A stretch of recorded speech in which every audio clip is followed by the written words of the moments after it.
সপ্তাহের শেষ হয়েছে মানে আমাদের বাজার করতে যাওয়ার দিন। সারা সপ্তাহের বাজার আমাদের শনিবার রবিবারেই করে রাখতে হয়। দেশীয় গ্রসারি শপে যেতে গেলে এই উইকেন্ডটাই ভরসা। শনিবার সকালে ব্রেকফাস্ট করে তাই বেরিয়ে পড়লাম বাজার করতে। Hello friends and family, welcome to another vlog of বিলেতে বিরাজ। গত সপ্তাহে ওয়েদারটা বেশ ভালো ছিল। ম্যানচেস্টারে এই সারা সপ্তাহ জুড়েই বেশ রোদের দেখা পাওয়া গেছে। আর এখানে সূর্যের দেখা পাওয়া মানে আমাদের একটা লাকি ডে বলা চলে। আর এইসব দিনে ঘরে বসে থাকতে একদমই মন চায় না, তাই বাজার করার ছলনায় হোক আর যাই হোক ঘর থেকে আমাদের বেরোতেই হবে। আমরা আজকে যাচ্ছি একটা ইন্ডিয়ান গ্রসারি শপে। আজ প্রথমবারই এই শপটাতে ভিজিট করব, তাই ট্রামে করে বেরিয়ে পড়লাম শপের উদ্দেশ্যে। অনেকের মুখেই শুনেছি এই দোকানে সবকিছু পাওয়া যায়, তো দেখি আজকে গিয়ে যে আমরা কি কি পাই। আর এখানে ট্রামে চড়তে বেশ ভালো লাগে, আর ট্রামে চড়ার সুবিধাও আছে। সারাদিন যত খুশি ট্রামে চড়ো, দিনের শেষে একবারে টাকা নেবে, সেটা হলো 4.30 পাউন্ড, মানে এই ইন্ডিয়ান কারেন্সিতে 450 টাকা মতো পড়ে। তো একই ট্রামের টিকিটে বিভিন্ন জায়গায় ট্রাভেল করা যায়, তাই এইসব দূরের রাস্তাতে বাসের বদলে ট্রামে আসারই সুবিধা বেশি। ট্রাম থেকে নেমে 5 মিনিটের হাঁটা পথ, আর রাস্তায় দেখলাম কি সুন্দর ফুল ফুটে আছে। গরমকালে এখানে চারিদিকে বিভিন্ন রকমের ফুল ফুটে থাকে। স্প্রিং আর সামার দুটোই ম্যানচেস্টারে বেশ সুন্দর। চলে এসেছি ASM নামে এই ইন্ডিয়ান গ্রসারি শপে, আর এটা পুরোপুরি ইন্ডিয়ান লেখাই রয়েছে। আমরা নর্মালি ইন্ডিয়ান জিনিসপত্রগুলো পাকিস্তানি বা বাংলাদেশি মার্কেট থেকে পাই, তবে এই প্রথম কোনো ইন্ডিয়ান দোকানে এলাম। ঢুকেই দেখতে পেলাম ম্যাঙ্গো পাল্প পাওয়া যাচ্ছে বিভিন্ন রকম ফ্লেভারে। তো আমি একটা ম্যাঙ্গো পাল্প নিয়ে নিলাম। গরমকালে একটু লস্যি বা দই খাওয়ার জন্য এই পাল্পটা ইউজ করা যাবে। এরপরেই দেখলাম বিশাল বড় বড় সাইজের তরমুজ পাওয়া যাচ্ছে। এগুলো এক একটা প্রায় 3 থেকে 4 কিলো তো হবেই। এছাড়াও আরো নানান রকম দেশি বিদেশি ফল পাওয়া যাচ্ছে। দেখলাম লিচু, আম সবকিছুই এখানে রয়েছে। তবে আমগুলো দেখে ঠিক অতটাও মনে হলো না ভালো, তাই আর নিলাম না। এছাড়া বিভিন্ন রকমের দেশীয় সবজি এখানে ছিল, বিভিন্ন রকমের বড় ছোট কুমড়ো, মূলো, এখানে আবার ছোট সাইজের তরমুজও ছিল, আর ছিল নানান রকমের দেশি শাকও। আর সবচেয়ে যেটা ইন্টারেস্টিং লেগেছে, এটা আমার খুব প্রিয় একটা সবজি, ডুমুর। এই ডুমুর পাওয়া যাচ্ছে, হ্যাঁ হ্যাঁ, 1 কিলো ডুমুরের দাম প্রায় 800 টাকা মতো। ডুমুরের সাথে বরবটি, বিনস, সাদা শিম, কাঁকরোলও পাওয়া যাচ্ছিল। 1 কেজি কাঁকরোলের দাম নাকি 1000 টাকা। আর ছিল ছাঁচি পেঁয়াজ। এই প্রথম আমি এখানে ছাঁচি পেঁয়াজ দেখতে পেলাম। এছাড়া ছিল কচুরমুখী, কাঁচকলা, এরকম নানান রকম ইন্ডিয়ান সবজিগুলো এই প্রথম আমি দেখলাম এখানে পাওয়া যায়। পাট শাক, পালং শাক, মেথি শাক, এই সব কিছুই এখানে ছিল। তো আমি 2 আটি মেথি শাক নিয়ে নিলাম। 2 আটি মেথি শাকের দাম পড়ে 1.50 পাউন্ড, মানে ওই 160 টাকা মতো পড়ে। এছাড়া আদা, রসুন, পেঁয়াজ সবই এখানে পাওয়া যায়। তারপরে পেলাম পটল। পটলগুলো বেশ ফ্রেশ ছিল, তাই অনেকটা পটল নিয়ে নিলাম। পটলের দামও প্রায় ওই 800 টাকা মতো কেজি। আর নিলাম বেগুন। এছাড়া ছিল কচু শাকও। এই কচু শাকটা খুব ছোট ছিল বলে আর সেদিন নিলাম না। এছাড়া ছিল চিচিঙ্গা, আর ছিল ছোট মূলো, আর বিভিন্ন রকমের বেগুন ছিল। এরপরে নিলাম একটা গন্ধরাজ লেবু, কিলোতে 1000 টাকা প্রায়। আমাদের একটা লেবু কিনেছি প্রায় 250 টাকা দিয়ে। আর ছিল সজনে ডাঁটা, এদিকে ভেন্ডি, কুঁদরি, আমলকি, এরকম নানান রকম দেশীয় ফল ছিল। আর এখানে কাঁচা আমও ছিল সেদিন। তো অনেক রকম দেশীয় সবজি পেলাম।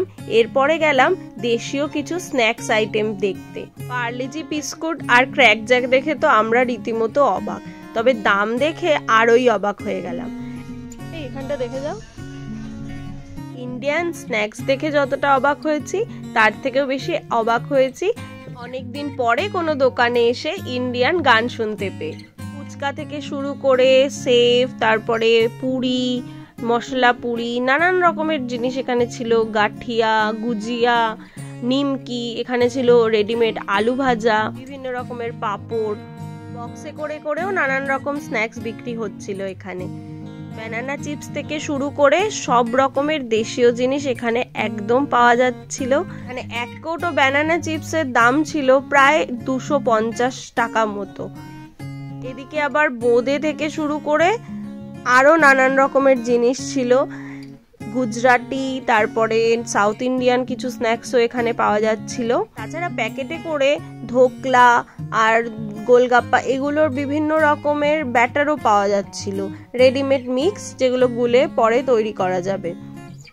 এগুলোর সাথে সাথে এইদিকে আরও নানান রকমের পাঁপড় ভাজা ছিল। বিভিন্ন রকমের পাঁপড়গুলো দেখে আমার মন ভরে গেল। গুজরাটি দোকান হওয়ায় গাঠিয়া আর সেব এই দুটোর কালেকশন ছিল সবচেয়ে বেশি। চটপটি স্ন্যাক্সের সাথে খাওয়ার বিভিন্ন রকম ফ্লেভারের চাটনিও বোতলে করে বিক্রি হচ্ছিল। এরপরে যেটা দেখলাম সেটা হলো টেন্ডার জ্যাক, মানে এঁচড়গুলো টুকরো টুকরো করে ফ্রোজেন করে বিক্রি হচ্ছে। এখানে বিভিন্ন রকমের ফ্রোজেন আইটেম ছিল, তার মধ্যে এই ওল আর ইঁচড়টা দেখে সবচেয়ে বেশি ভালো লেগেছিল। এছাড়াও ছিল কাঁচা আম, তারপরে আমলকিও ফ্রোজেন করে পাওয়া যাচ্ছিল। এই ফ্রোজেন প্যাকেটগুলো মোটামুটি 300 থেকে 400 টাকা মতো দাম ছিল। বিভিন্ন আইটেমের বিভিন্ন রকমের দাম। এরপরে দেখলাম রেডিমেড ইডলিও পাওয়া যাচ্ছে। ইডলিটা দেখে বেশ ভালো লাগছিল, তবে কেমন খেতে হবে সেই ভয়ে আমরা আর নিলাম না। এই কাউন্টারে ছিল রেডিমেড সমস্ত খাবার তৈরি করা, রেডি টু ইট খাবার বলতে গেলে, কিন্তু সেগুলো সবই ইন্ডিয়ান। বিভিন্ন রকমের পরোটা, রুটি, সামোসা, মোমো, ইডলি, তারপরে ঢোকলা, এরকম ধরনের নানান রকম স্ন্যাক্স এই প্যাকেটগুলো এখানে পাওয়া যাচ্ছিল। আর একটা কাউন্টারে পুজোর সমস্ত রকম সামগ্রী এখানে রয়েছে। দেশীয় ব্র্যান্ডের ধূপকাঠি থেকে বিভিন্ন রকম ঠাকুরের সরঞ্জাম, প্রদীপ, সলতে, তেল, কলসি, এই সমস্ত কিছু এখানে পাওয়া যাচ্ছিল। বিভিন্ন রকমের সুগন্ধি পুজোতে যেগুলো ব্যবহৃত হয়, মোটামুটি সেই রকম সব সরঞ্জাম এখানে ছিল। কিছু সাউথ ইন্ডিয়ান ব্র্যান্ড, কিছু গুজরাটি ব্র্যান্ড, কিছু নর্মাল ব্র্যান্ড, সব রকম মিলিয়ে মিশিয়ে এখানে রাখা আছে। সিঁদুর, সেন্টেড ক্যান্ডেল, কর্পূর, এছাড়া বোতলে করে গঙ্গা জলও এখানে বিক্রি করা হয়। 120 টাকা এই বোতল এখন পাওয়া যায়, ভাবে এটা 40 টাকা করে দাম দেখে আমরা রীতিমতো শকড হয়ে গিয়েছিলাম। তো শপিং সেরে বেরিয়ে পড়লাম আবার। তখন অলরেডি লাঞ্চের টাইম হয়ে গেছে। আর এখানে আরেকটা ইন্ডিয়ান দোকান দেখতে পেলাম, নাম হচ্ছে লিলিজ। আর এটা বোধহয় কোনো গুজরাটি দোকান। ইন্ডিয়ান ভেজিটেরিয়ান কুইজিন এখানে পাওয়া যায়। তো এখানেই ভাবলাম আজকে দুপুরে লাঞ্চ করে নিই। এই গুজরাটি জাংশনেও নানান রকম কিন্তু গুজরাটি স্ন্যাক্স আইটেম ছিল। এছাড়া এখানে কিন্তু নানান রকম মিষ্টিও পাওয়া যায়। তো আমরা এদের রেস্টুরেন্টটায় বসলাম। এইখানে বিভিন্ন রকম একদম দেশি খাবার পাওয়া যায়, যেগুলো কমপ্লিটলি ভেজ। আর ইন্টেরিয়ারটাও বেশ সুন্দর ছিল এখানে। তবে আমরা দেখে অবাক হলাম, ভেজ রেস্টুরেন্টে 90% কাস্টমার ছিল বিদেশি। তারাও নানান রকম আইটেম ট্রাই করছে, সেটা দেখে আমার খুব ভালো লাগলো। আমরা সেদিন অর্ডার করেছিলাম এই পাও ভাজি। যদিও গুজরাটিদের কাছে পেঁয়াজ রসুনটা কিন্তু ভেজের মধ্যেই পড়ে, তো সেই জন্য এখানে পেঁয়াজ দিয়ে সার্ভ করেছিল। প্লেটিংটা এত সুন্দর ছিল না, খাবার খাওয়ার আগেই ভালো লাগছিল।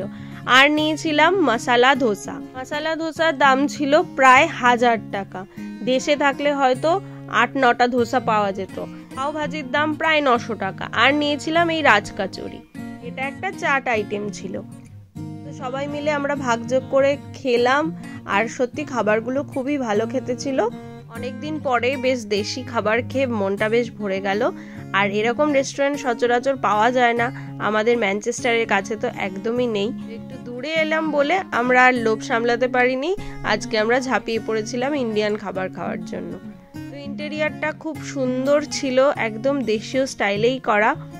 আর এদের সিটিংটাও বেশ সুন্দর কালারফুল ছিল।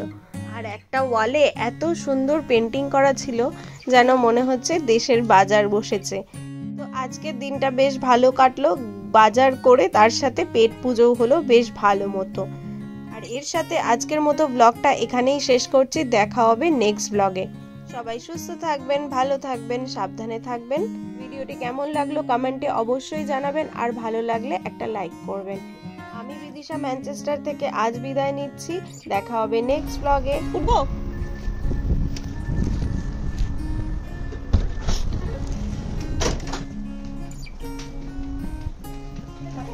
Stay tuned and thanks for watching. Bye bye.